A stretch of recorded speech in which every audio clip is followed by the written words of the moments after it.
Good morning, good morning. How are you doing this morning? Very glad that you're here. So, welcome to class. My name is Alex Cooper. If you haven't been in one of my classes before, I teach the computer classes for the Columbia County Library in Evans, Georgia. I can remember where I live. That's pretty funny. And also the Harlem Library and Uchi Creek, now Grovetown Library as well. Yay, Grovetown Library. We're going to have our new building out there. It's very exciting. So very glad that you're here with me today. And one of the things we're doing, of course, we're staying home, staying safe. We're not doing any on-ground classes. All our stuff is virtual, staying safe and everything. So please feel free to share this video with friends or family members. Let them know that we're still doing library classes and everything. And, staying safe and doing virtual stuff. How about that? All right, before our class today is a new class. This is actually going to be pretty fun. And this is actually a class that's thought about, and I've also heard some other libraries doing some classes like this. It's called the App Swap. So basically I'll be talking about, different apps that I would say most of them I kind of use on a daily basis, okay?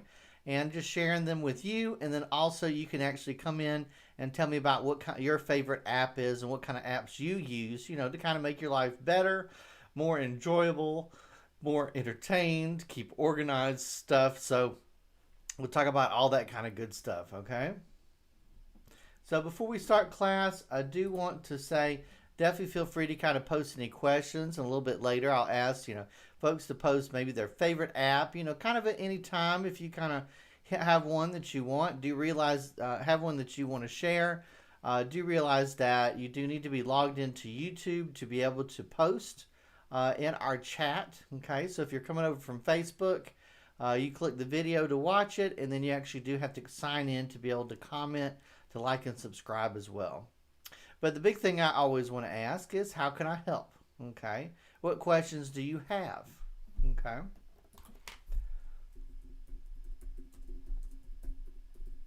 So welcome to class. And while everybody's kind of coming to the classroom and stuff, I'll go ahead and talk about some of our other classes this month. So any of these classes are still up and available. We have many, many classes still up and available, previously recorded on our YouTube channel. And the ones that we have coming up this morning, of course, is our app swap. And this afternoon, we're actually going to be doing a new class as well, introducing to Google Cardboard. So if you've never used Google Cardboard before, it's kind of a neat feature. Basically, it's some goggles. You may have seen them. I know there's a bunch of the stores like Walmart and Target and stuff kind of sold some kind of cheap kits over the past, Christmas and stuff. So basically you take your cell phone, you put it in there, and it kind of makes stuff look like it's in 3D and stuff. Kind of very low cost way to do VR. So we'll actually be talking about that, kind of the apps, some of the games and stuff, and of course the recommended movies and different things like that. And then next week we're going to be doing internet shopping and digital couponing. And on the 21st, we're going to be doing gadget help on Zoom with Alex 101. So how to sign up for that gadget help on the 21st, and the other gadget help on the 29th. Basically calling to the libraries, the Grovetown Library for the 29th, and the Harlem Library on the 21st. And just let them know, schedule a time, and they'll give you more information about that. Okay, so the time will be from 11 to 1 o'clock. And the Grovetown one will be from 11 to 1 o'clock as well on the 21st and the 29th, okay? So basically, let's talk about some of the other things that are going on. So on the 21st, the afternoon, we're going to be doing Scratch Basics, Let's Make a Spooky Card, and Dance Party. So we have some really fun Halloween-themed programs, okay? And I love to talk about the programming classes, because it seems like every time I teach it, I learn something new. I get to add it to the class, a different way to do something. And then on the 22nd, we're going to be doing Let's Make a Scary Spot the Difference prank game. So we'll actually get it to come up. It looks like a game. We're going to code it with Python, and then a ghoul jumps out instead and goes "Arr!" at you. So kind of a fun thing to do. And Then on the 27th, we'll be doing Introduction to Unity. Okay, let's make an amazing robot game. So we're actually that's one of our new classes as well. And let's see, on the 28th, we're going to be doing the Python coding class again, Spot the Difference with the prank game. And on the 29th, we'll be doing the gadget Zoom. And on the 29th in the afternoon, we'll be doing Scratch Basics, Let's Make a Spooky Game. So a bunch of Halloween themed stuff, and it's kind of our theme for the month. Who knows, we might do a turkey game next month. That would be pretty funny. So we have, just to let you know, we've switched over from RB Digital to a new system called Libby for ebooks and e-audiobooks. Basically, the big question we get asked is, how do I sign up for that? Basically, install the Libby app, and we'll be talking about the Libby app too, because this is our app swap class. Big things, it'll ask you what library you're looking for. You don't say Harlem, you don't say Grovetown, you don't say Columbia County. You say search for a Greater Clarksville Regional Library System, and then it'll pop up and you choose, it says Georgia download destination, and enter your library card, and it should automatically let you in. Do you realize that sometimes it can take up to 24 hours to transfer all of the information over? I did a class yesterday about Libby, which that video is still up and available as well. And of course, if you have any questions, contact the library, and any librarians happy to help you in any way we can. Our libraries are open with limited services and hours. Curbside home pickup is available. You can go to gchrl.org for details, or call in the library with questions Monday through Friday, 10 a.m. to 5 p.m. Don't forget to like us on Facebook and subscribe to our YouTube channel. We're currently having a subscribe drive. If we can get 100 subscribers to our YouTube channel, that means we'll get our own personalized YouTube address. Or just search YouTube for GCHRL videos and our channel will pop right up. So let's go ahead back here. And I'll appear for a little bit. Okay, so I'm actually going to post the video. Not post the video, excuse me. I'm actually going to post our handout into the chat so you can actually download it. So give me just a minute on that.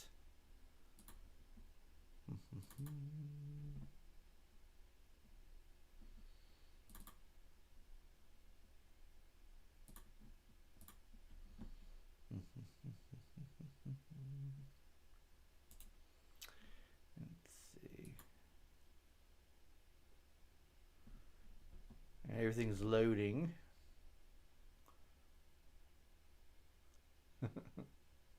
So I'll go ahead and start off with, what is your favorite app? That's a good place to start. Or do you have an app you'd like to share? Okay.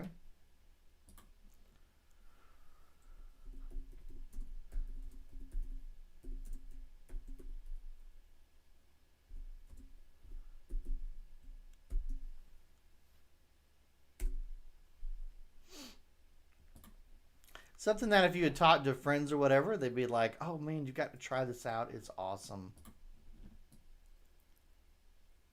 And then we'll talk about what we're going to cover. All right, so it's uploaded. Let me copy it.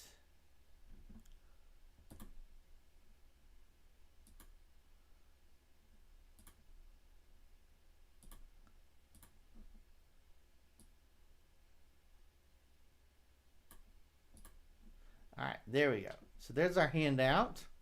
Should be able to view it and download it too. And let's go ahead and let's get started. So let's talk about everything we're going to cover today. We're going to do of course, this is a new class, so it's kind of neat. So I'm kind of listing, apps that I personally, I would say not live without, but personally I use a lot. I'll say that. And I'll tell you a little bit about my own experience about them. Most of them are free. There's only like 2 that I'm going to talk about that do cost. The rest of them, either they have advertisements on them, so it makes them free, or they're just kind of free in general. So let's go ahead and let's talk about what topics we're going to cover. So this is a little bit different than some of our other classes. we kind of just going to have a big list of apps, and I'll talk about how they work and why I really like them and recommend them as well. So in some respects, it's my personal one, my family ones that have recommended from different family members to use. Like, oh, I really love that. And there you go.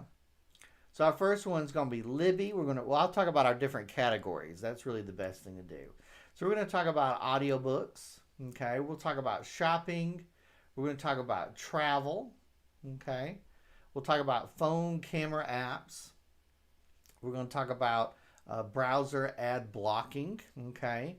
So if you're on your computer, we talk about this in the basic internet class, of course, is having ad blockers on your browser, but can you have ad blockers on your phone? Yes, you can. So we'll talk about some of those. And we'll talk about cooking and video entertainment as we have there. And also talking about with our satellites, if you have your antenna, you want to know it's on TV, we have a TV listing app. And also kind of point out about YouTube. And we'll also talk about a whole bunch of other stuff too. Just kind of general. I didn't really want to just say miscellaneous. But it does kind of feel like they're kind of random. But there you go right there. We'll also talk about the Pines app a little bit as well. And then kind of a news app and talk about some of the other features, some of the other ones on there. So unless there's any questions. Any questions? Let's go ahead and let's get started. And if you're looking for any information about these, a lot of these are taken from the App Store. Most of these, of course, work on both Android and the iPhone. I have an iPhone, so that's mostly what I use. You could go to the www.apple.com/App Store, search for these, and you can pull them right up. Of course, if you just go to the App Store in Apple, or you go to the App Store in the Android Google Play, you should be able to find these apps as well. Okay, I would say most of them, okay, if not all. So let's go ahead and I'll disappear here.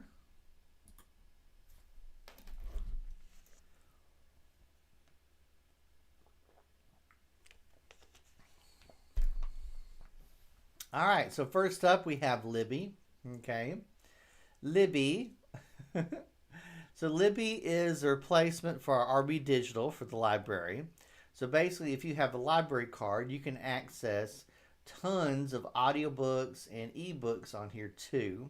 So basically, download the Libby app, and then you can actually see that there's the ebooks, the audiobooks are on there, and I can actually show. Give me 1 second.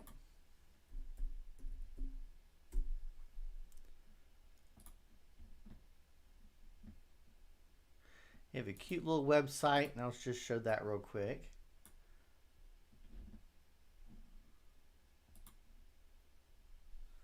So basically, once you download Libby with our things, and I kind of mentioned it a little bit, it'll pop up and it'll ask you, okay, what library system do you have? It's not Columbia County, Evans, Georgia Library, or anything like that, or Harlem Library, Uchi Creek, or Grovetown. You actually say Greater Clarks Hill, and then it'll pop right up, and then you click where it says Georgia destinations, and then it'll actually pull it up, give it your library card, and then you'll be in and be able to check out books for free all through the library. Okay, so it kind of gives a little bit of overview here. If we scroll down, we see they have tons and tons of books that are available.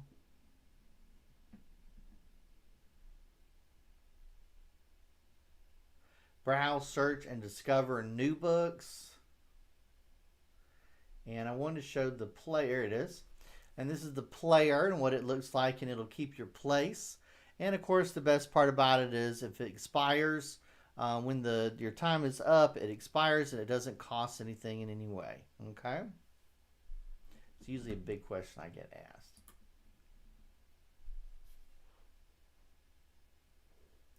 Now, what is Library Vox? Okay. It's another app. Kind of put it in your I guess you'd say another feather in your cap, another arrow in your quiver, I guess. It has over 50,000 audiobooks as well.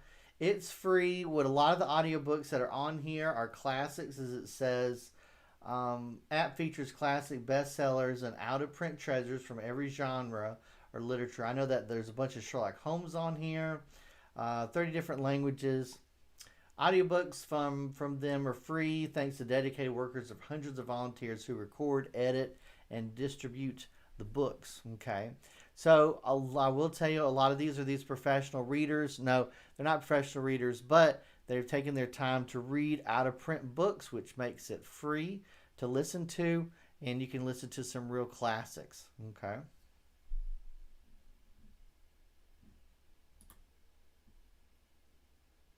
So any questions about that? Because Libby is fantastic. Just want to realize that even though some of these apps may seem like I kind of go a little fast over them in some way, it doesn't mean that I couldn't talk about them more. Absolutely.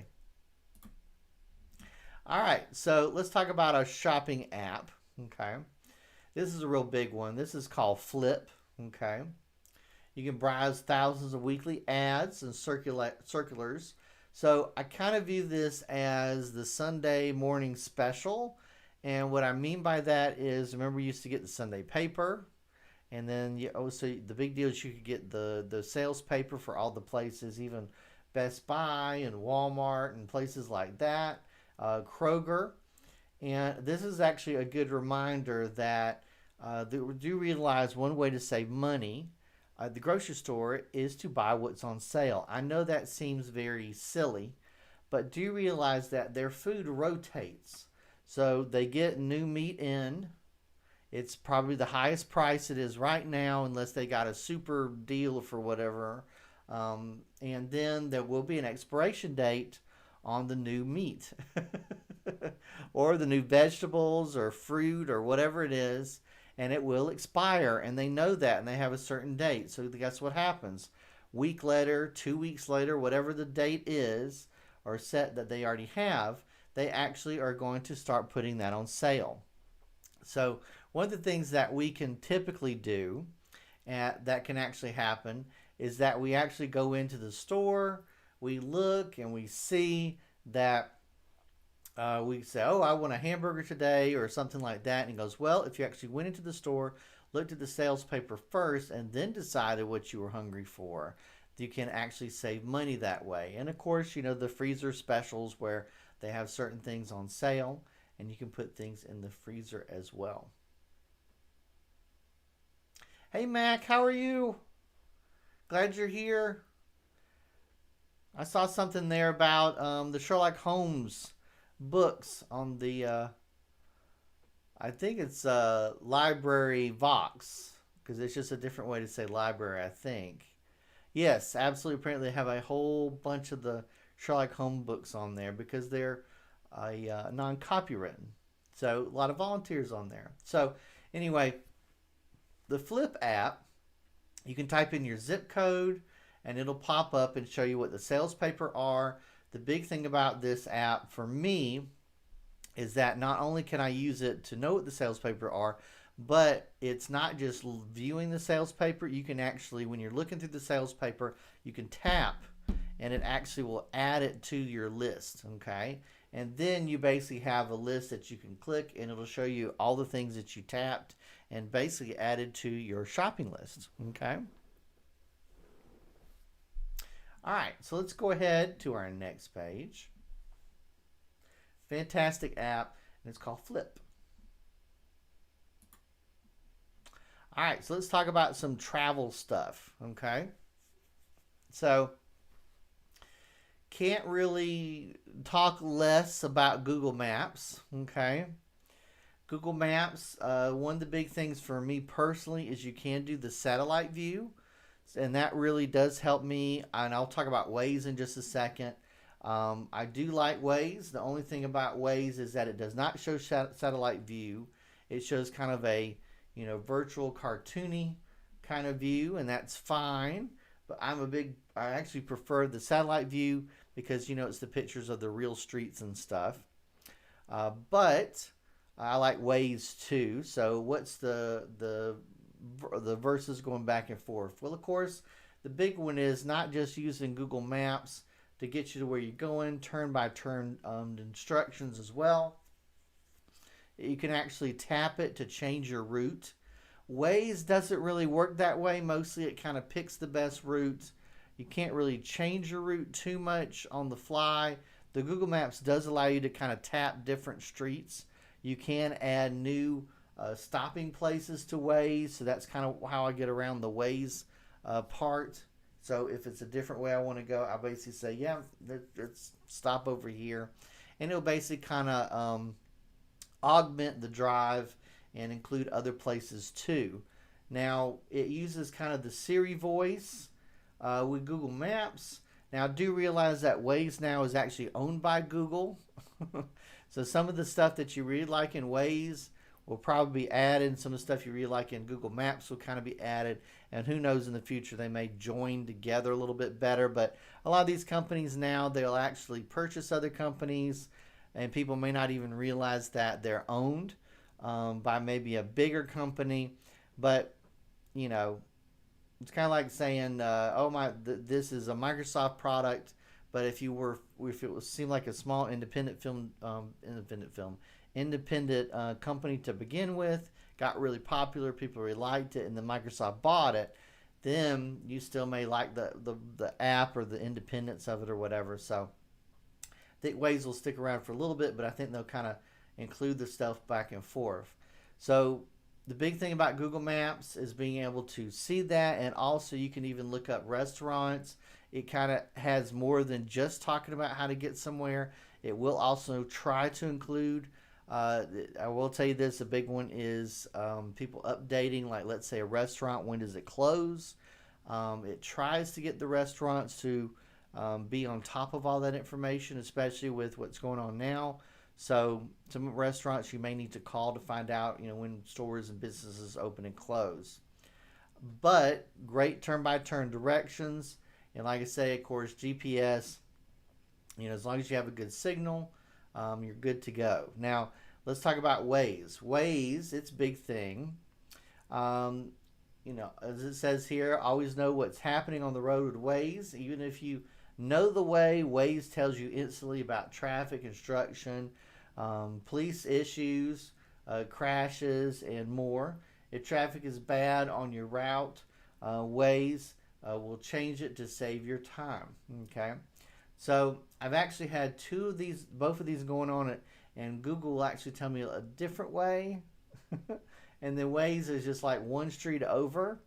But again, you need to be aware of your surroundings, which way you're going, and it really is best for you to sit in the car, make the decision about which way you want to go, look at the map, and then go, before, not just drive down the road, say take me so and so, and then just blindly follow their instructions. Now, so Waze is more of a social app, so it's kind of interactive. So kind of realize that it'll say stuff like, there's a car on the side of the road on the right coming up, and then it'll say, is that car on the side of the road still there? And then it'll ask questions. It'll say construction still ahead, and then it'll say, and it'll show on the screen, is the construction still there? So you can actually add new things too. You sign up, it's just a free user account if you want to. It'll get heads up and everything. And this past weekend, one of the neat things is on Waze, it popped up and it had a Batman mode. So instead of having this triangle right here, you can make it the Batmobile, and you could actually change the voice. Instead of being like a Siri voice, you changed it to being the Batman, or you could have done the Riddler. I actually didn't do the Riddler. The only negative thing to the really fancy voice was that it would not do street names. So it mostly was a 500 feet, make a right, but with Batman going 500 feet, make a right. And then he would say funny things like, the police have a vehicle stopped. I wonder if it's Commissioner Gordon, or something like that. And then when you reached your destination, it said something like, it didn't say reach your destination. It goes, I hope we were able to stop the Riddler this time, or something like that. It was really fun. The only thing was it didn't do the street names because it was just kind of like audio clips, turn right, turn left. But I could see that can make just kind of a simple ride with family a lot more fun. All right, so that's Waze, kind of like a social situation, and a lot of people really like that it talks about there's issues on the road, driving, and it's a little bit more than just saying here turn left. Now this will actually, the Google Maps will talk about there's congestion. So up ahead it'll say maybe and it'll just say congestion. Traffic has been slowed down for 8 minutes or something like that. So it's doing its part as well. This is more kind of social.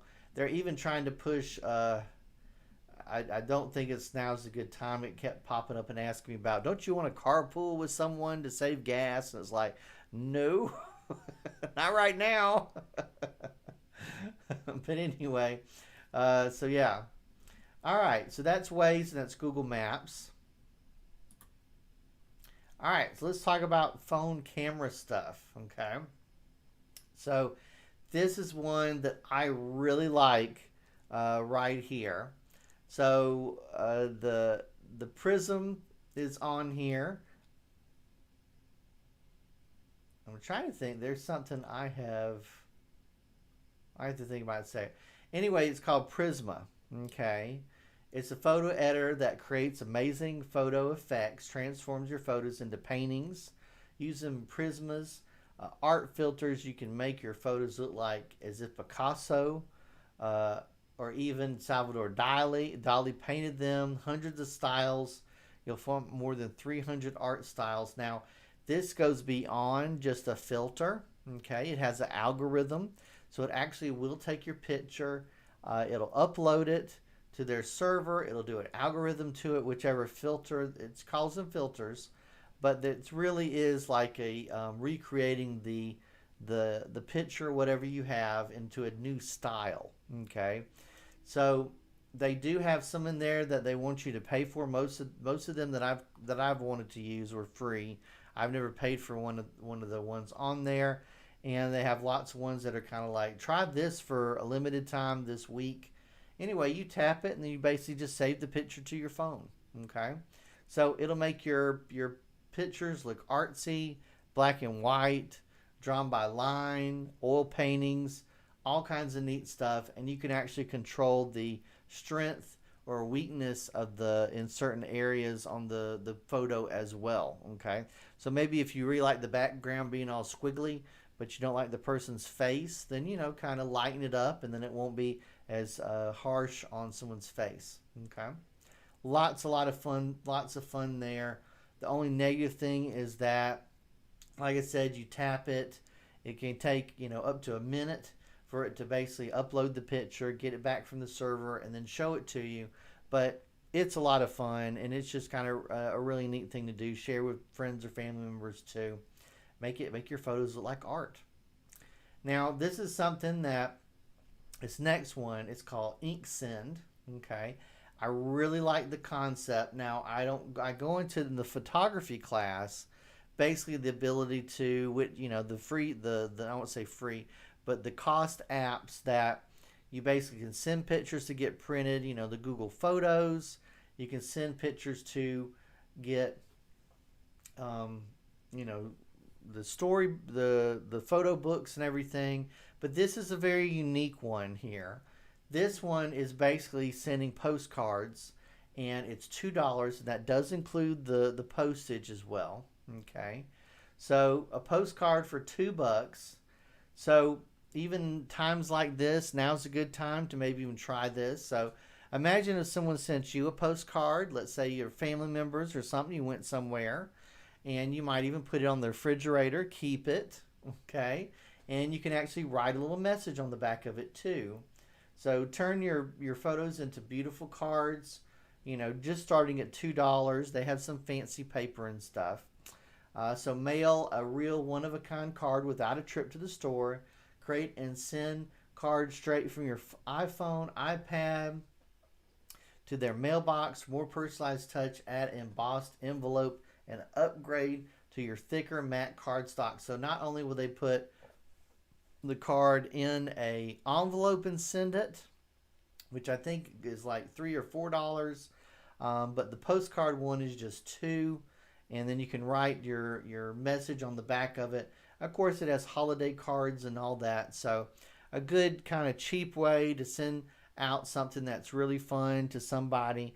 And it's one of those things where when you first get it set up, that may be the learning curve, getting it set up, putting a credit card on there, making an account, username and password. But once you have that, you can very quickly, easily say, no, I want to send someone, so-and-so a picture, tap, and then basically as easy as filling out an email, doing that, and then putting their address, and then basically hitting send, and then they'll get a card in the mail. Okay.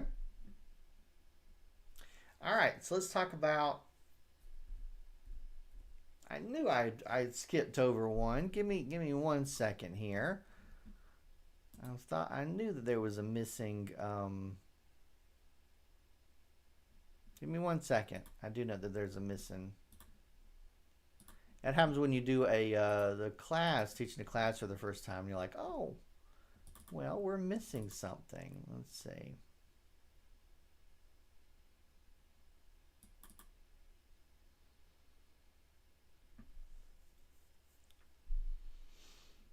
All right, give me a second. So any app suggestions while I have it loading?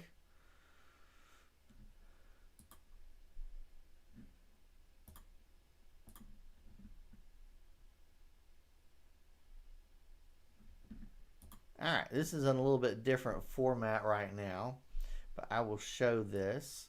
So, of course, one of the biggest ones, I knew I was missing a frame for some reason. So, one of the biggest ones, of course, that I would recommend is using the Google Photos app. Huge recommendation.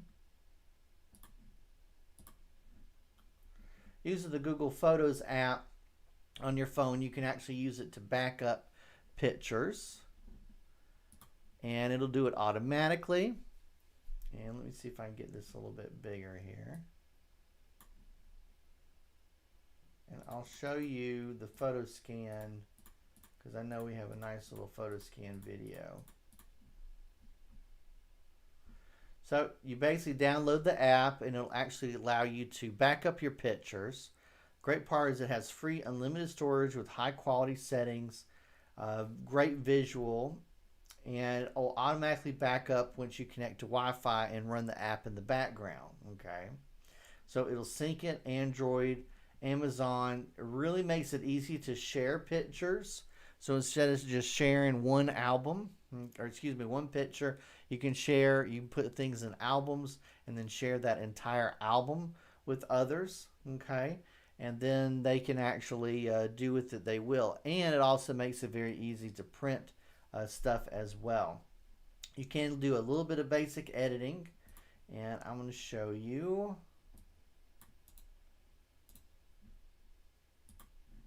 another app.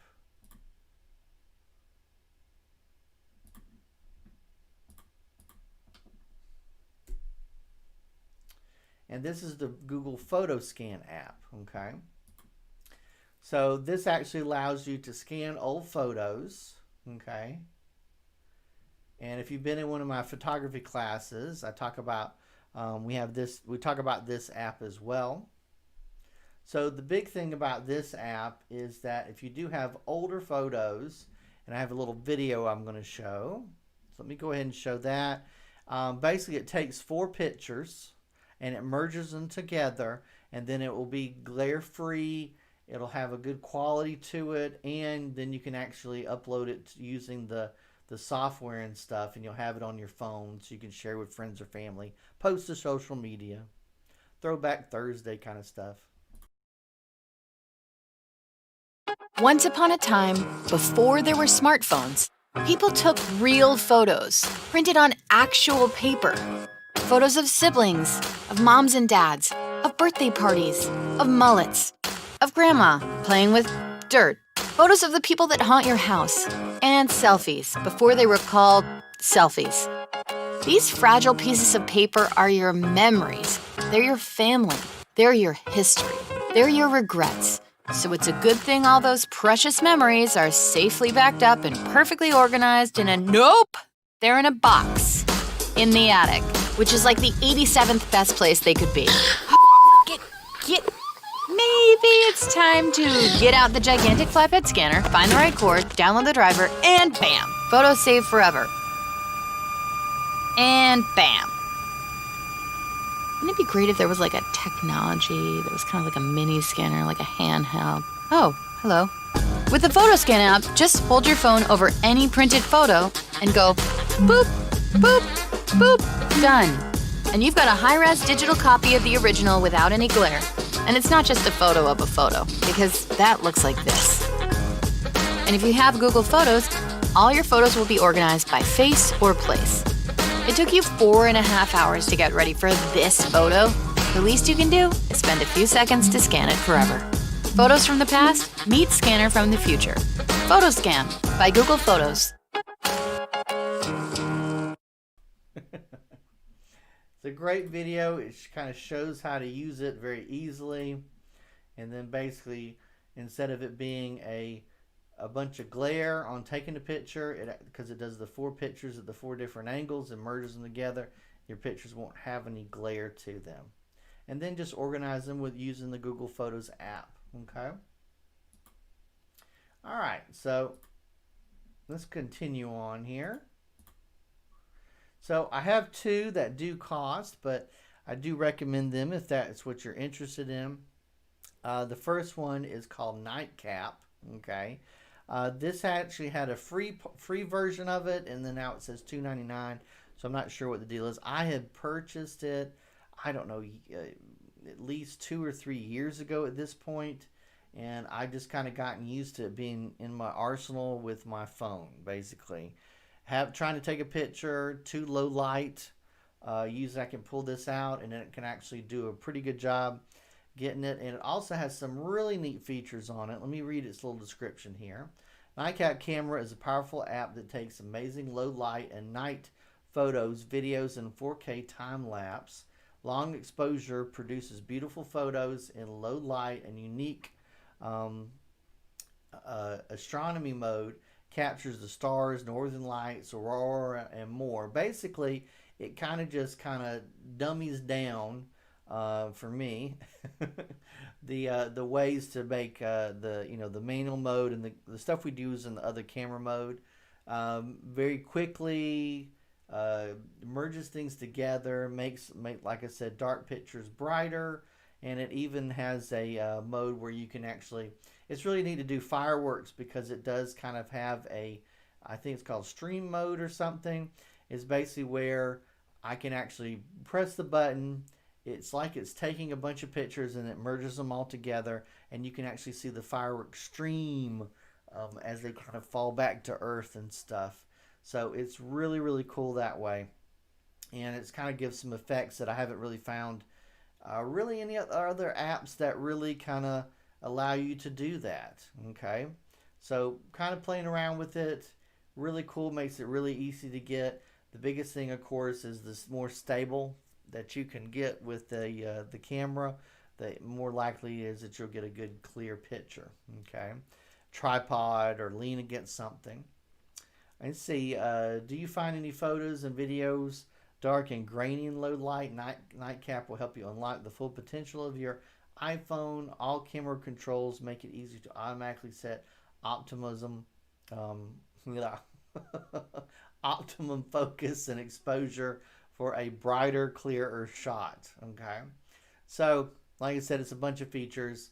Trying to take a picture of the moon can be kind of interesting.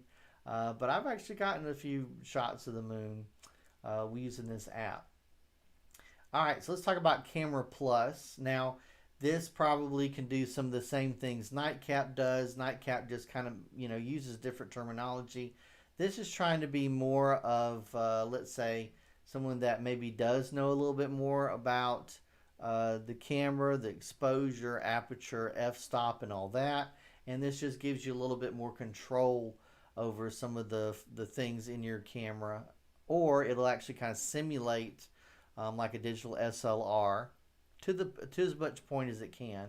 Now I do know that, of course, I still have the iPhone 7, so I'm actually, some of these settings may be something that comes up a little bit easier with the newer iPhones and stuff, and especially the newest one that's currently out. I'll say that, not the one that they talked about yesterday, but the ones that have the more than one camera, more than lens on there, can give you different aspect ratios and stuff like that. So the Camera Plus, it takes your photo editing to the next level. Camera Plus, and it's version 2. The best and most powerful photo capture and editing app available, is designed to photo lovers on the mission to incorporate all the advances in the photo technology that are being introduced year after year. So like I said, a lot of filters on there, a whole bunch of different options. And some folks, it really is like the top rated camera app in the App Store. All right, so let's go ahead and let's talk about browser ad blocking. Okay, I don't want to get too technical with this, but just kind of realize that the Safari doesn't really block anything. So later on, we'll talk about news apps that'll get you to articles, but it usually will open up those articles in Safari, which is the default browser that comes with the phone. So if you're using an Android device, then it's actually going to be using the Chrome browser, but Safari and Chrome, probably about the same thing, the ad stuff. But one of the big things and I'm pushing as well, is the Firefox. You can install more than one browser to your phone. Firefox has kind of pushed out that it's starting to have one where you can go in and tell it to block tracking, so it has more tracking protection on that. So I recently found out that there's certain articles that I'll have, and then all of a sudden these ads pop up, and it's like I can't even get to the article, even read the article, and then I'll kind of open it up in Firefox instead, and then it's kind of not as crazy. May still have a few ads in there, but it's not as crazy, and I can read it. So the sync, one cool thing is that not only does the Firefox, if you use Firefox on your main computer, you can actually have it synchronize the bookmarks on there. Like I said, it has the ad blocker and tracker protection built in. I have mine set to strict, okay, but you go into the settings and change that. The good part about it is you can actually save a bookmark here or save a bookmark on your desktop, and then have it, as one big list of bookmarks.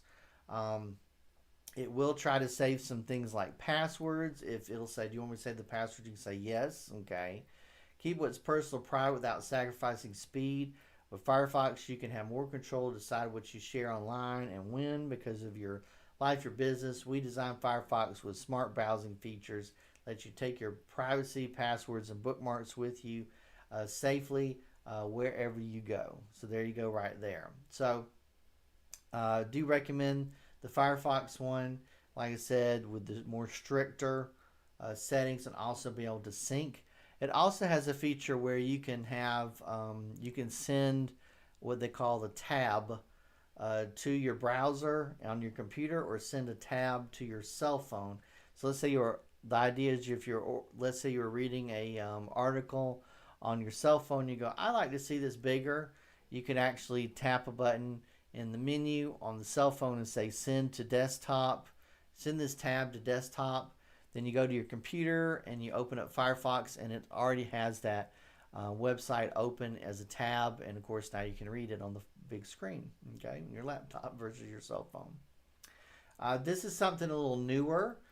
This is called One Blocker. There's a few other ad things, but this is the one I've just kind of been playing with lately. It does have a premium cost, so it only will let you, it's free if you just use one of the settings, which I'm using the ad blocking. Basically what this does is it turns Safari to have the ability to block. So this is kind of makes the Safari have ad blocking, like I said, the Firefox thing. So if you love Safari browser and you can't live without it, or if all your programs on your phone use the Safari browser, then maybe try the one blocker. And like I said, for free, it'll let you do the ad blocking, and only lets you do one of those at the same time. So because they have a cost version, but I'm not going to use the cost version, at least not now. All right, so the big thing is it's fully native app designed to extend Safari naturally. It's lightweight and doesn't drain your batteries, what it says, by taking up your device's resources. So it kind of augments, it's basically an add-on for Safari, okay? All right, so let's talk about some fun cooking stuff, okay? It's cooking stuff time. All right, so let's talk about Supercook. Supercook. Okay, Supercook. Find recipes you never thought you thought to search for. The biggest one about Supercook is you can tell it ingredients, and it will actually give you suggestions. So let's say you go to the kitchen, you say, hey, I want to do something with diced tomatoes and, hamburger meat or something like that. And you can give it the ingredients, and it'll actually come up with recipes based on those ingredients, okay? So there you go. Your home menu personalized based on what you have, okay? It also has a pantry manager, okay, as well, and it has over 1 million different recipes. So that's kind of the big deal with that. Tapping, seeing what you have. It gives suggestions about all kinds of different recipes too. Now, the pantry check is a really, really big one. So let's say when you're getting home. Hey, Jane, how are you? Let's see. Jane says there are many apps for kids. Let's see. Hooked on Phonics is one the kids grew up with. There are many more, but the adult must use it for a while before giving any apps to children. That's a good idea. Very good idea, Jane. Yes, Hooked on Phonics, younger learners. There's lots of good kid stuff. Just talking about apps in general. Yes, it's a good idea to make sure that your device, of course, and your child's device, if your child has its own little tablet, make sure you know what's on there, and definitely use the parental lock if there could be anything that's bad in any way. And it is a good idea to use the adult to use the app some, and then you'll know what they're doing too. Or maybe even do the app together if it's a learning app for encouragement. That's a really good idea. Jane, that's a great point.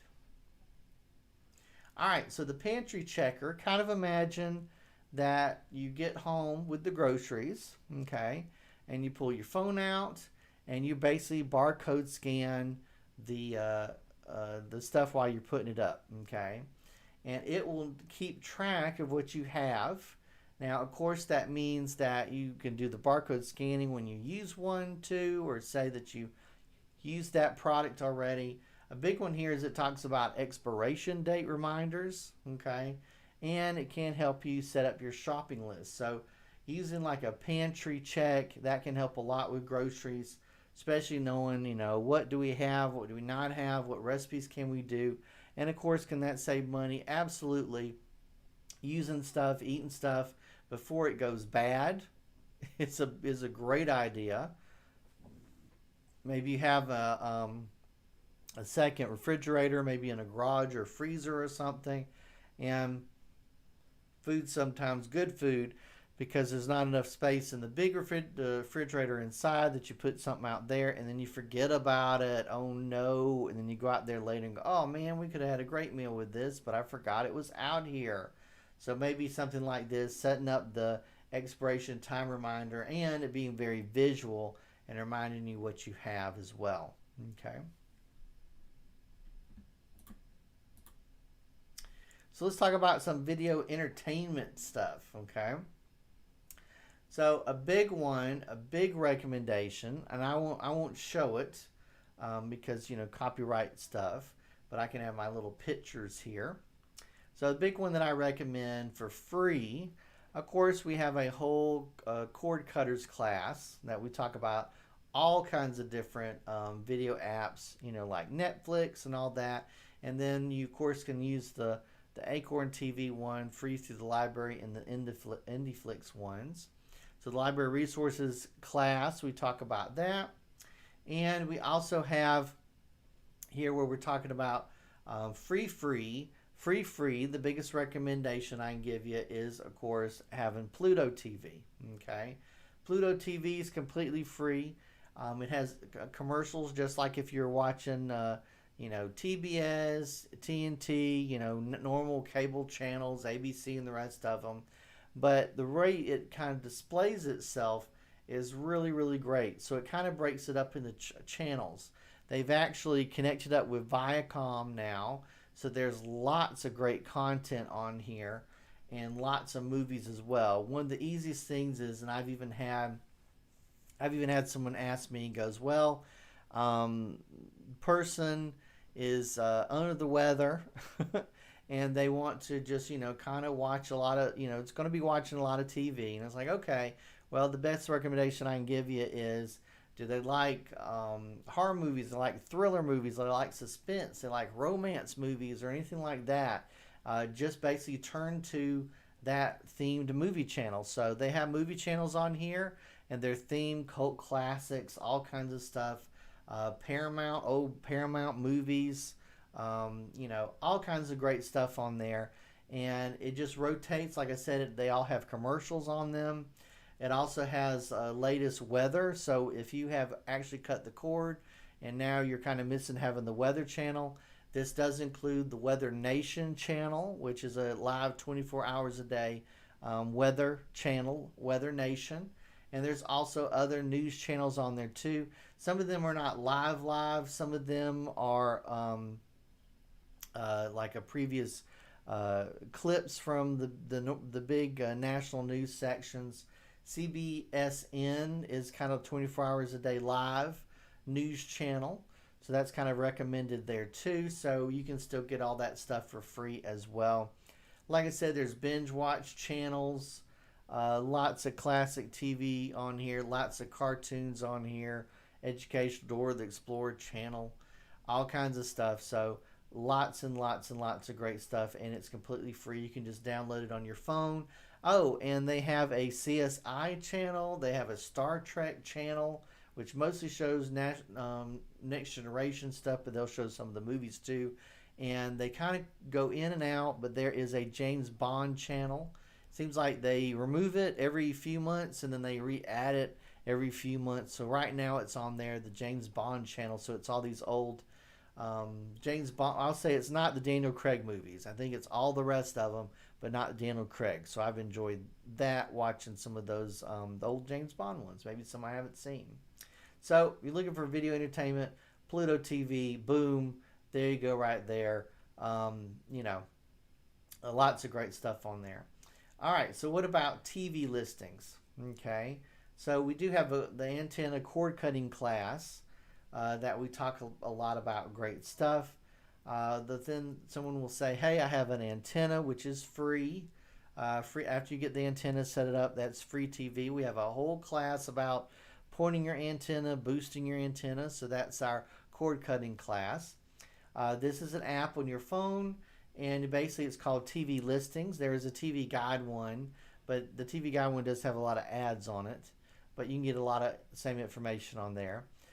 With the antenna, people will say, I'm not sure when the show comes on or whatever.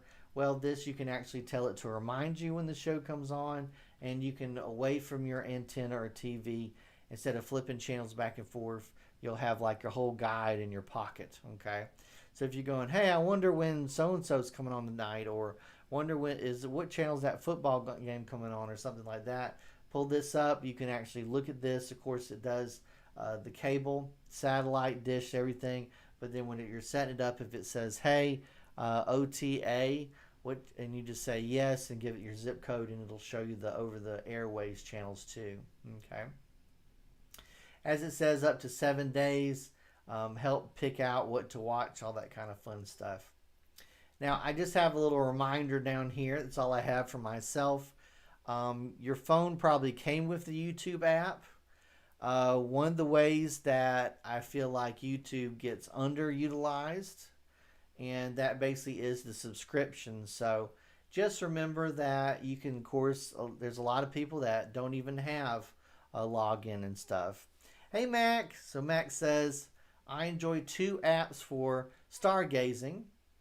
Both find any celestial body I search for. Oh, those are great. Those are fantastic apps. Actually, not listing one of those today. That's awesome. There are Night Sky and Sky View. Okay. Let's see. Light. I have the free ones, but they can be upgraded. Okay. Excellent.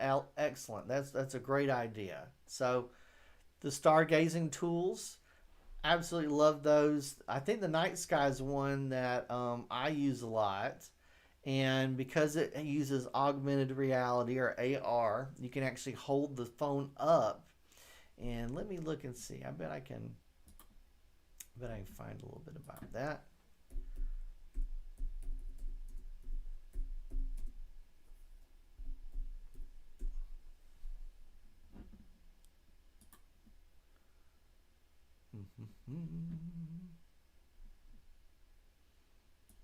All right, so this is the Night Sky app. I think this is the one I use, the free one. But anyway, it actually comes up, and see if I can see. No, I can't view those full screen. Okay. Anyway, so it pops up, and the really fun thing about it is it kind of makes the sky look full. And let me see if I can zoom in a little bit here. There it goes. Is that a little better?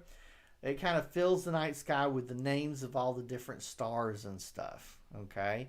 So not only can you tell it, show me Mars, and it'll actually do the arrows, and you're actually moving around your cell phone to show. Okay.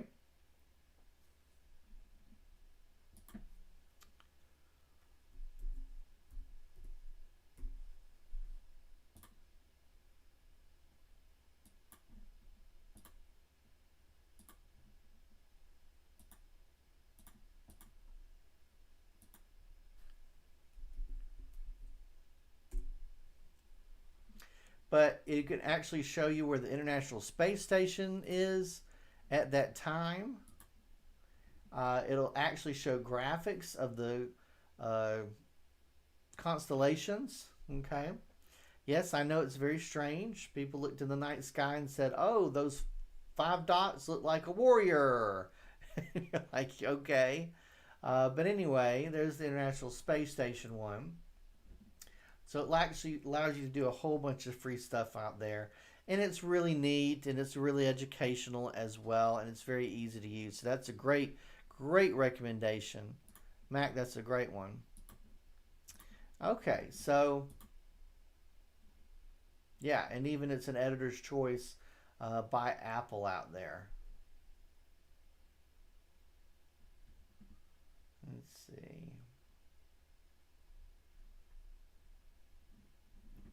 All right, so excellent recommendation.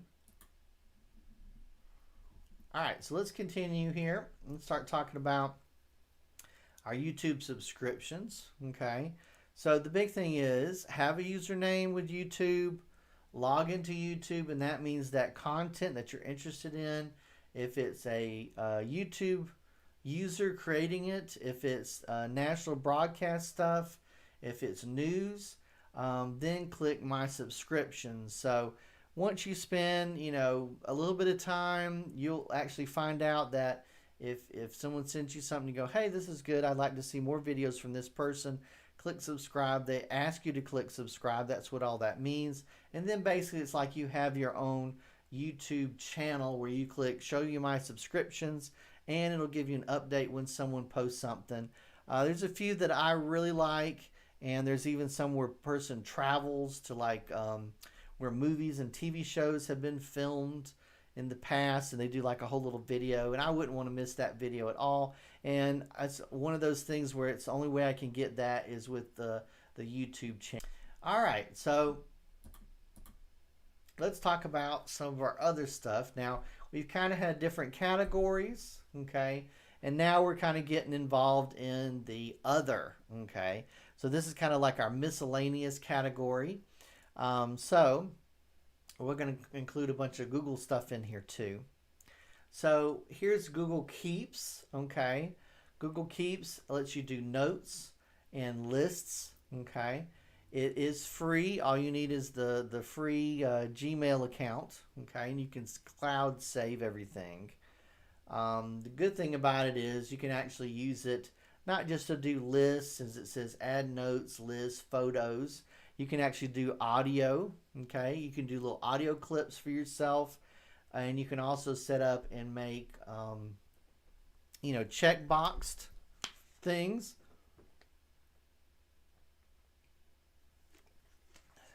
Checkbox lists, checkbox lists, if I can talk. It's a little bit of a tongue twister, isn't it? Checkbox lists. All right, so you can do that. You can also set up the color of the note. And the really neat thing about it is you can actually set reminders of yourself as well. And it says here you can do record voice memos, and it'll actually transcribe it to words if you want it to, okay? So not only can you use it kind of like a dictaphone, but also kind of a, record this little snippet, record this little sound. Hey, remember to, buy milk or something like that. You can do that as well. And that's called Google Keep, okay? The other one that's really big is Google Translate, okay? Highly recommend this. I did get a nice little picture here. So basically, imagine being somewhere where, it doesn't have to be English. It's whatever your, I guess you say, first language is, and you're traveling somewhere, and you're trying to figure out what's in a menu. I've traveled places where I knew this was what happened. We really only went to restaurants that had pictures because it was international and English was not the first language. You could go to a restaurant and no one there spoke English at all. And the thing was, we basically went to restaurants that we knew that there was pictures in the menu and that we would just point, okay? Some people would say that was kind of made it easier. Yes, it did. We learned a few phrases, but if we had actually had this at the time, that would have been excellent. And actually had made some friends that did speak English, and the real exciting times. I know the funny thing is we got to go in restaurants that didn't have pictures on the menu because they could translate for us and order for us. So it kind of made those times a little bit more special too. So the neat thing here is that it will do live video translate. So imagine being somewhere, holding it up. Now, I will tell you this, some of this does depend on it being connected to the internet, okay? But there are offline things you can do, and I remember testing this out for a different class, and let's say you could download Spanish or Korean or Mandarin or anything like that, or French, and you could download the translate, and the video text would work, okay, offline. Not all of the voice, because it actually has a voice part too. You can actually do a two-way conversation, okay? And I have heard that basically with the invention of this, you do basically international travel, and a lot of the folks, mostly folks that probably do with tourists a lot, will basically pull their phone out, have it here, and then try to do the conversational part, for you to understand what they're saying, which is kind of an interesting idea. Or you can pull this out, and of course, so they'll understand, what you're saying. They're trying to translate themselves so that you understand what they say. But anyway, and it has some phrase books built in and stuff. So lots of great features in there. Would this really help you to learn another language? I wouldn't really say that. I would say it helps you to maybe know some keywords or whatever. I will tell you this, just in general. If you were writing an email or a text to somebody and using this only, I would definitely let them know that you were using Google Translate, because if there was some kind of, maybe a funny phrase or whatever that we say here in the U.S. all the time, if it translated strange, because this is a computer translating, language. Don't want you to create your own personal international incident because Google Translate translated it in a strange way. All right, so that's Google Translate. All right, like I said, we're kind of talking about our other apps here. Here's a big one. It's called Hiya. So we talked about kind of add where, okay? Now let's talk about, phone calls that you receive that are basically spam. Spam calls, phone calls, protection calls, robocalls, probably getting a lot of robocalls right now. Even robocall text messages, all kinds of stuff. So basically, what does this do? Now, I will tell you this. If you're with Verizon or even the T-Mobile or whatever, usually these companies do have a version of this that's for free. You need to talk to them, make sure it is free and not a monthly charge for it. Verizon does have a filter one that they're now including with their service, and it will do a lot. It does have a database of list of cell phone numbers, and it will block some, and it will basically just label it as spam call, and then the phone rings anyway. And you're like, well, if you knew it was a spam call, why did you let the phone ring? So they're getting a little bit better at that, but still just realize that this is still a newer way for spam calls, robocalls to get to us. So we're still kind of learning about it. Do you remember when we used to have, you basically go to most websites and there were pop-ups that would open up in separate windows? Anytime you visited a website, it felt like you'd have to close them, or they would open in the background even that you wouldn't even know, and then you'd hear like a little video playing or something. Luckily, we don't have that going on really, because we basically came up with pop-up blockers and ways to stop that technology. So, and that took a long time to come up with all that. So, of course, now here we are. So basically, this is they do have a premium version of it, but I just use the free version.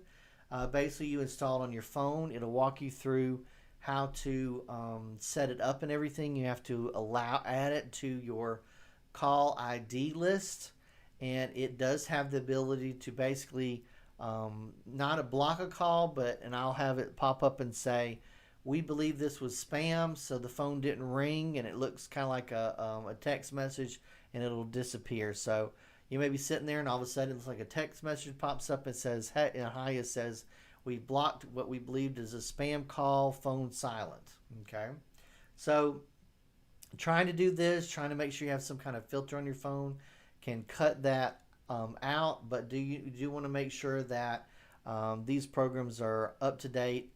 And I think the Hiya one, it's like every once in a while, it seems like every few weeks I have to open it, and then it'll want to download the newest database of phone numbers so it knows what to block. Okay, so I know that's a long thing to talk about, but hopefully it'll make your life a little easier, okay, by downloading something like that. And Hiya is the one I recommend. Okay, so let's talk about birding with the Audubon app. Okay, so this one, big recommendation. Of course, we have our own birding app, and I even heard that birding has gotten more popular, and they're even saying than it ever has. That having a bird feeder in your house, wanting to look outside, see birds, figure out what to feed them, figuring out what kind of bird that is. This is definitely the app for you. Okay, it's by the Audubon Society. The big one is that it makes IDing a bird a lot easier. It being an app, a living thing, versus the field guides. I still have my field guides. Love the field guides. But do you realize that this kind of takes a lot of the guesswork out? And we talk about this in the birding class, and I'm sure the birding classes we've previously done are still up on YouTube if you want to see that on our YouTube channel. And the neat thing is basically you tap where the identified the bird is, which is right here. Okay, identify the bird, and then it does know your GPS location. Okay, and it does know what time of year it is. So basically you're just kind of saying how big is the bird, and what the color is the bird. And I won't go into the birding too much, just realize that like a northern cardinal, the male bird is very bright and red, and the female bird is very almost brown, and then has little areas of red. So a lot of people go, oh, it's a red bird, and well, that's a female northern cardinal. Okay, but this will include the other pictures as well, male, female, which is a big one, and then juvenile pictures too.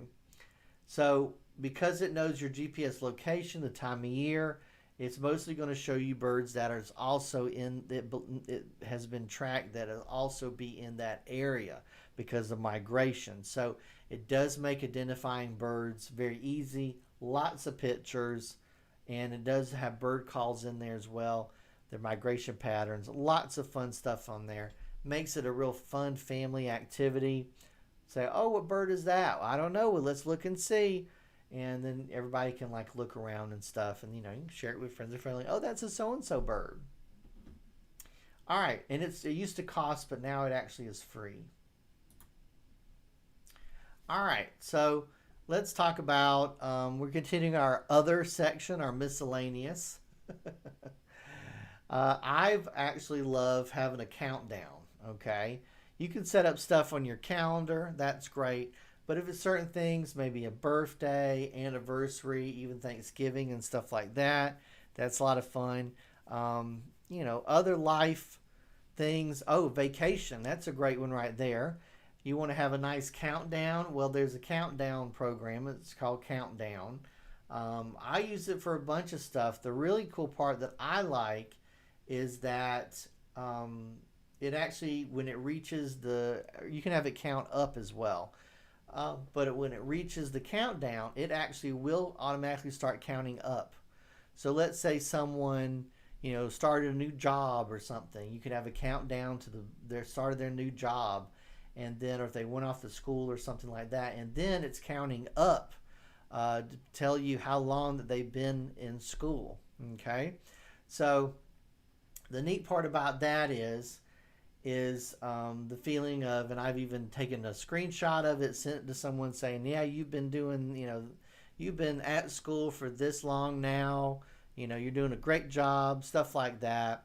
So I even used it to just kind of remind myself of events that I thought were really interesting. So countdown clock, count up clock, and it kind of helps you keep track of stuff. As you can see, it has a whole bunch of different options in there. Okay, so that's a really neat one that I like a lot. So I have a bunch of those going on right now. So let's look at Yelp. Now you probably have heard of Yelp before. The Google Maps will help you do restaurants a little bit too. Yelp's big one is that it really does have a big user base, and they really do like to write reviews for restaurants. Now, some of the reviews you have to kind of take it as a grain of salt, but do realize you have 250 reviews, and they all said, restaurants 4 out of 5. That's probably a really great restaurant. 100 reviews, and the restaurant never got above 2 stars. Okay, then probably not the best restaurant. Okay, the interesting thing is that some restaurants embrace Yelp because they view it as advertisement, but then the problem is if someone does go in there, they feel very not in control if someone is unhappy, or even people are just want to be mean. It can happen. Okay, so I mostly use this as finding a new restaurant because a lot of the users will post pictures, and I've even heard about a restaurant before, and then for some reason go to their website, they don't have the menu. Okay, why would a restaurant not have the menu on their website? I don't know. But I guess their prices change because like it's seafood or something. But it still seems that would be very important to at least list the, your main menu. So A lot of the time users will post pictures and you can see how old the pictures were and help you find new restaurants and new ideas and coffee shops and all kinds of good stuff. So Yelp still has a huge user base, and it's still really good for recommendations and stuff like that too. All right, so let's go on to our next section. Oh, I did want to mention, I don't really talk about it, the Living Social app and the Groupon app are really great if you're looking for discounts or want to try something, a restaurant new, see if that restaurant has a 2-for-1 gift card or something. And so that's Groupon and the Living Social app. Okay, now I definitely want to plug the Pines, which is our libraries app. And I'll tell you, again, I'm just kind of listing apps that I use a lot, okay, since we're doing our app swap.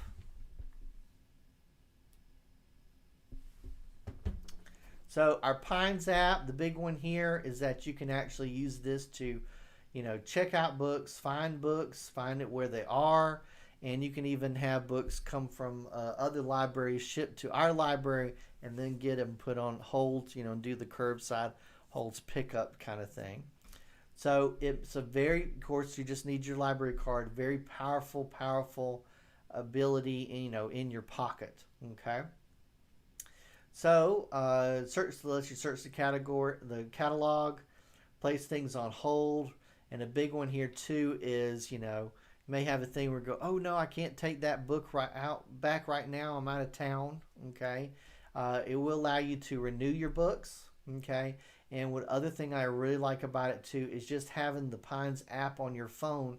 Maybe you never really use it. Maybe you check out books in the library, but you can actually have it so it'll do notifications of when a book needs to be returned, book, audiobook, DVD needs to be returned or anything. And it also, if you don't have your library card with you, you can tap and say show card, and it just makes it really easy to use.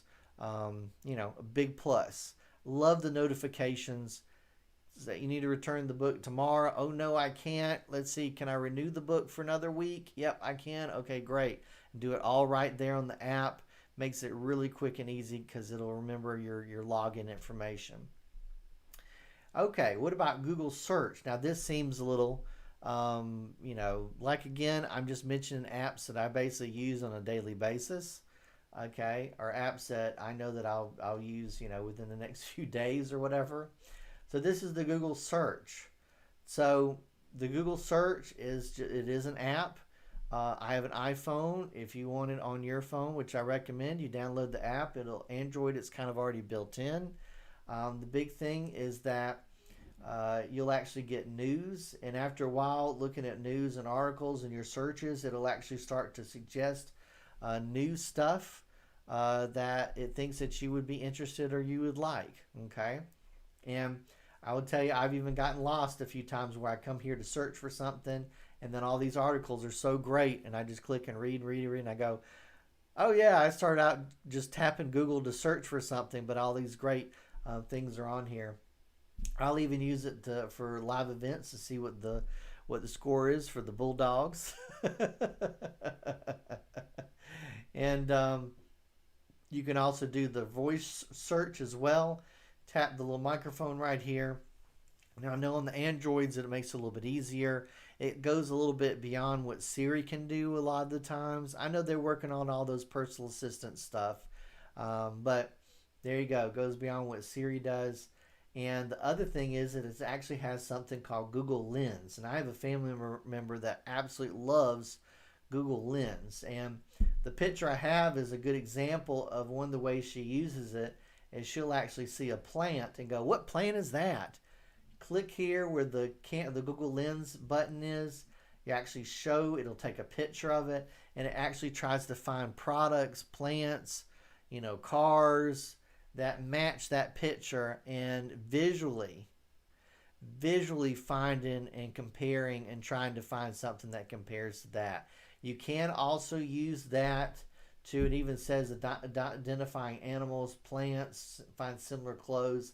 It does include translate, so technically But the Translate app gives you so much more than just this. But it'll actually will try to do a translate too. And you can use it to scan QR codes. Okay, so if you see like the square barcodes, you can automatically do that, and it'll take you to the website as well. Not a lot of people know you can actually hold your camera up, at least with the iPhone, to a QR code, and it'll say, hey, do you want to go to this website now? Yeah, so you don't have to have a separate QR code reader or scanner anymore. So this is a life changer right here, being able to search, find information. And a lot of the times, if it's kind of a quick paragraph of information, who a person is, Google will actually, include it. Okay, so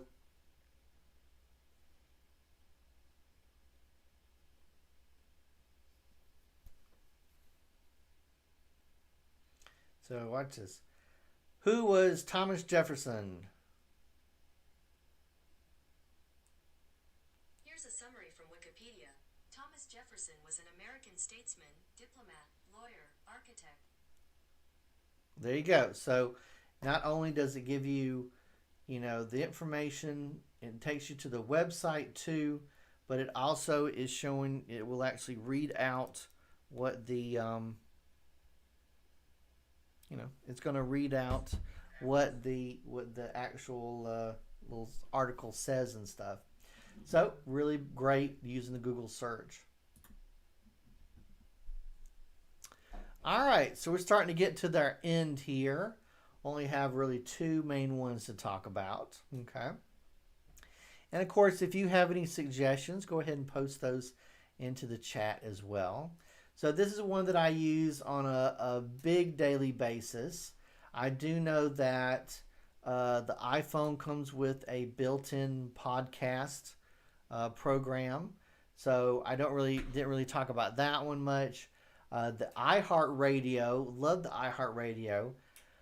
I know there's some Androids that you can actually just listen to FM radio, but the iPhone decided to never do that for certain reasons, maybe even wanting to sell us music or whatever instead. But you can, of course, listen to the radio, listen to our local radio here in Augusta, but maybe there's a favorite radio station you have that's in another city or whatever, and you go, I'd really like to listen to that.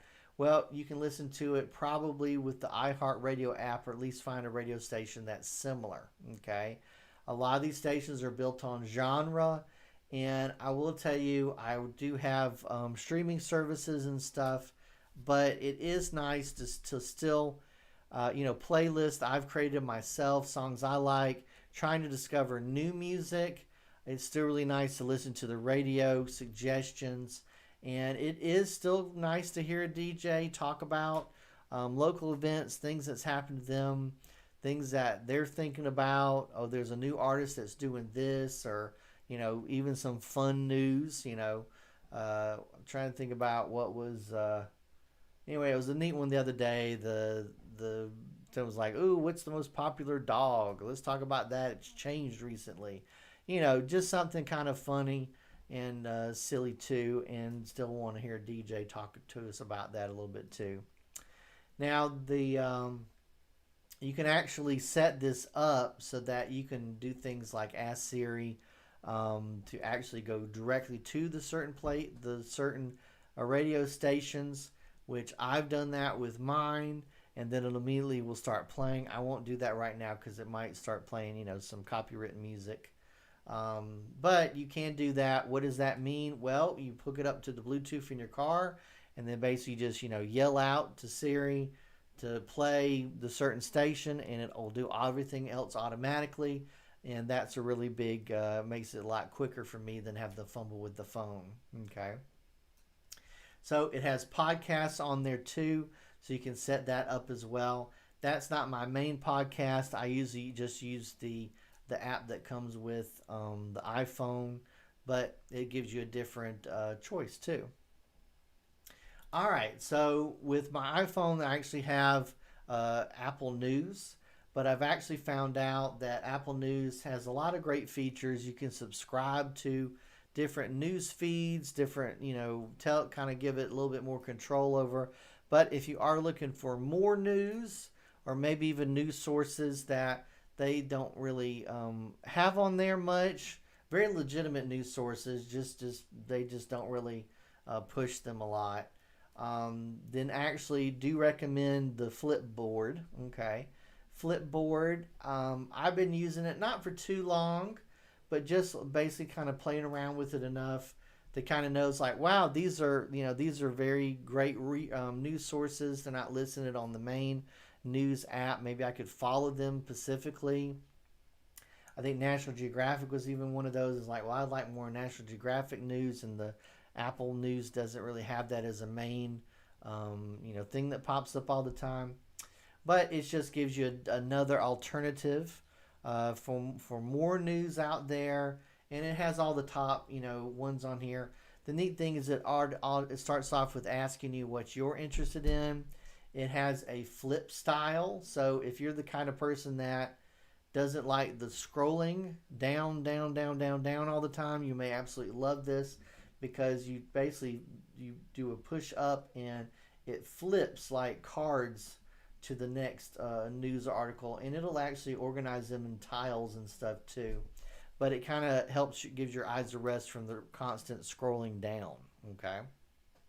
Then if you want to know more, you kind of tap it, and it takes you there, and you learn more. Okay. You can also go into adding your own, news feeds, and it'll incorporate that. And also you can get it to do like a search, customize.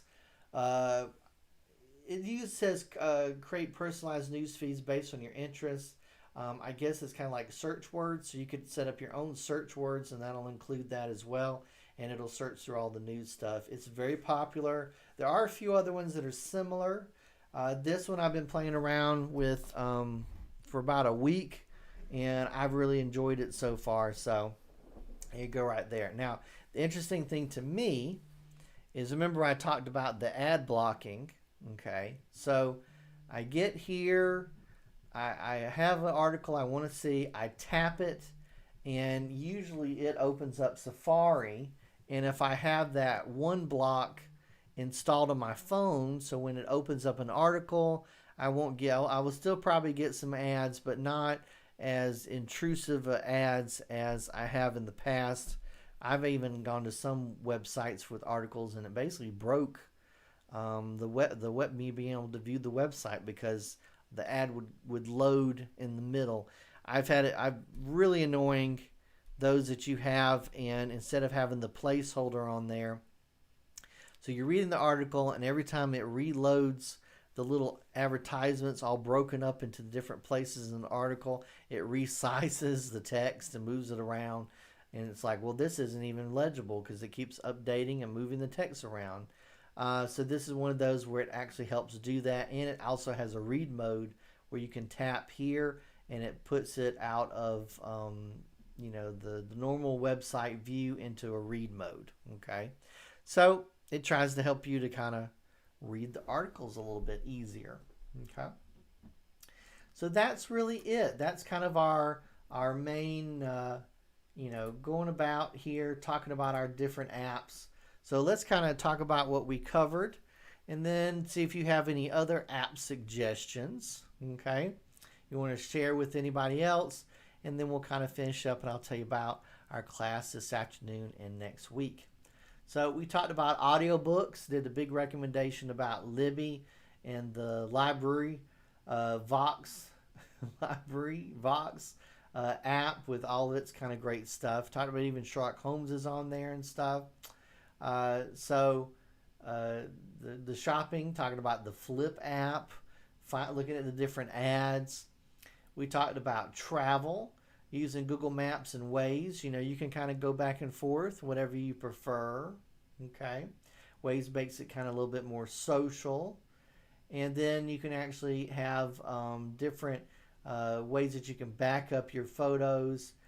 Google Scan allows you to scan your old photos and import them. Prisma allows you to do some fancy art stuff with your apps and your photos. And I wonder if they would do. No, I probably wouldn't do videos. That would be interesting, but just with photos.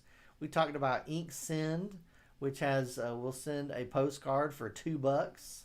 Okay, so print the card, put your message on it, put stamp on it, and send it for $2. That's pretty good. And then, of course, we talked about the nightcap or night capture, the camera plus version 2. And then we also talked about ad blocking with the Firefox and the one blocker for the Safari. We also talked about cooking, keeping up with our, suggesting recipes with Supercook. And then also keeping up with what our groceries are with the Pantry Check. Okay. And we also talked about video entertainment with our Pluto TV and the TV listings app. And then we also talked about the YouTube with having an account and subscribing to my subscriptions. Okay. Account subscribing and then looking at my subscriptions. So huge resource right there. And then the other stuff we talked about, Google Keeps, kind of a note keeper, Google Translate, the Haya trying to block spam calls or robocalls. We talked about the Audubon identifying birds, and we also talked about the night sky ones, the night sky apps, allowing you to identify the celestial bodies in the sky, which can be a lot of fun. I've actually used one of those apps, went to the beach and just walking on the boardwalk, and it was absolutely pitch dark. The lights were so pretty with the stars were so pretty. Pulled the phone out and actually got to show other people and point and say, "Oh, there's Mars." And I personally would not have known what that was, being able to see Mars at night. And even someone walking around say, "Hey, what's that in the sky?" I pulled the phone out and it goes, "Oh, well, that's Venus," or something like that. So yeah, that's a really, really great thing to do and have ready on your phone. We also talked about counting down to an event, or even counting up from an event that happened. Yelp, looking for a new restaurant and want reviews on it. We also talked about the Pines app, checking out books, audio books, all kinds of stuff. Books. And we also talked about Google search, doing our voice search and using Google Lens. Okay. And then listen to radio stations with iHeartRadio and podcasts too. We also talked about news sources with Flipboard and also adding and customizing it the way that you want it. And I also had the link right there, just a link to the App Store. You can type in the name of any of these and find out more information about them. Okay. All right, so let's go ahead and let's talk about some of the things that we have coming up here. So, any questions?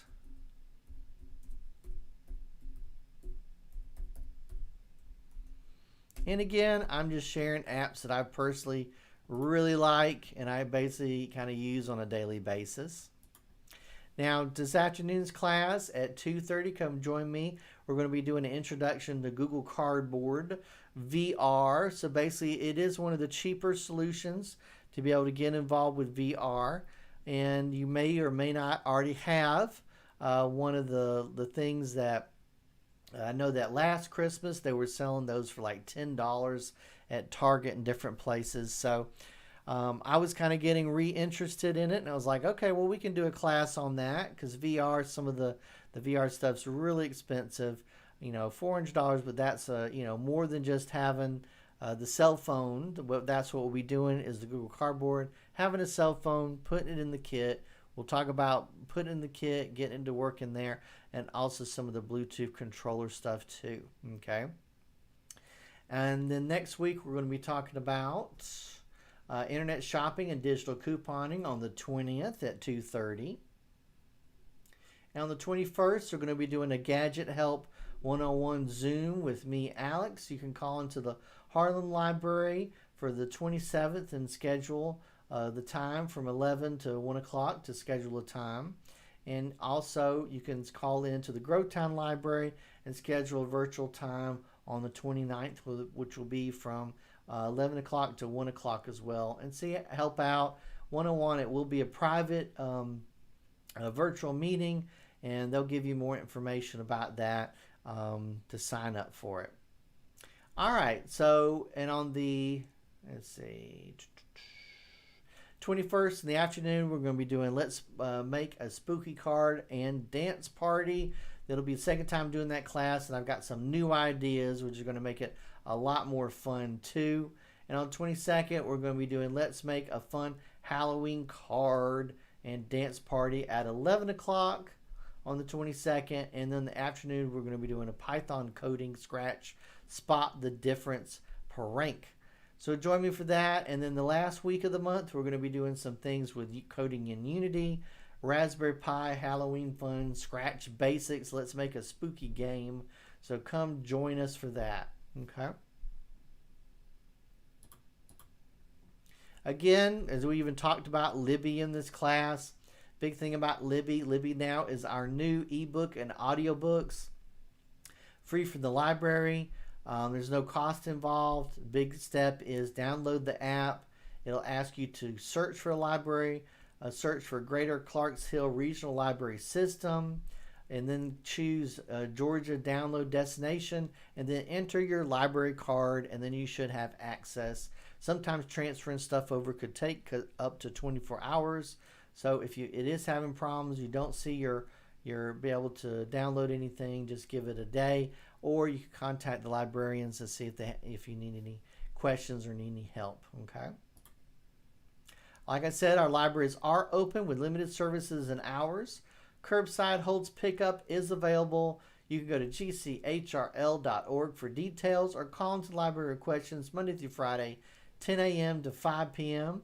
Don't forget to like us on Facebook and subscribe to our YouTube channel. Remember, if we can get 100 subscribers on our YouTube channel, we'll get our own personalized YouTube address. But for now, just search YouTube for GCHRL videos. It's the easiest way to find us. Okay, this was a fun class. I hope that you enjoyed it. We got to mess around with different apps and talk about all kinds of different stuff.